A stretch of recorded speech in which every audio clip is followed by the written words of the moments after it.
জন্মাষ্টমীর দিনে গোপালের জন্য কি কি আয়োজন করেছি সেই সবকিছু তোমাদেরকে আজকে দেখাবো। স্নান করে গোপালের জন্য মালা গেঁথে নিলাম। এরপর আমি তালের ক্ষীর তৈরি করে নিলাম। এই দেখো তালের ক্ষীর তৈরি হয়ে গেল। গোপালের জন্য অন্য একটা পাত্রে উঠিয়ে রাখলাম। শুনেছি গোপাল তালের বড়া খেতে খুব ভালোবাসে, তাই দেরি না করে সেটাও তৈরি করে ফেললাম। গোপালের ভোগ তৈরি করতে আমি নিজে হাতেই সবকিছু করেছি। মা কিছু সাহায্য করেছে আমাকে, সেই কথা অস্বীকার করব না। কথা বলতে বলতে দেখো পায়েসটাও হয়ে গেল। এরপরে লুচিগুলো ভেজে নিচ্ছি। দেখো কি সুন্দর ফুলকো ফুলকো লুচি হয়েছে। আরো দুটো জিনিস করেছি, সেটা হলো মালপোয়া আর নারকেলের নাড়ু। তখন ভিডিও করার আর সময় পাইনি। চলো গোপালকে এখন আমরা স্নান করাবো।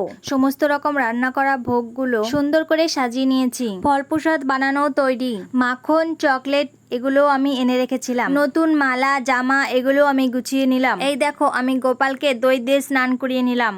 ঘি, মধু, চিনি, গঙ্গা জল এই সব কিছু দিয়ে সুন্দর করে গোপালকে স্নান করিয়ে নিলাম। স্নান করানো হয়ে গেলে নতুন বস্ত্র পরিয়ে নেব। সুন্দর করে গোপালকে গয়নাগাটি দিয়ে সাজিয়ে নিব। দেখতে দেখতে পুজোটাও কমপ্লিট হয়ে গেল।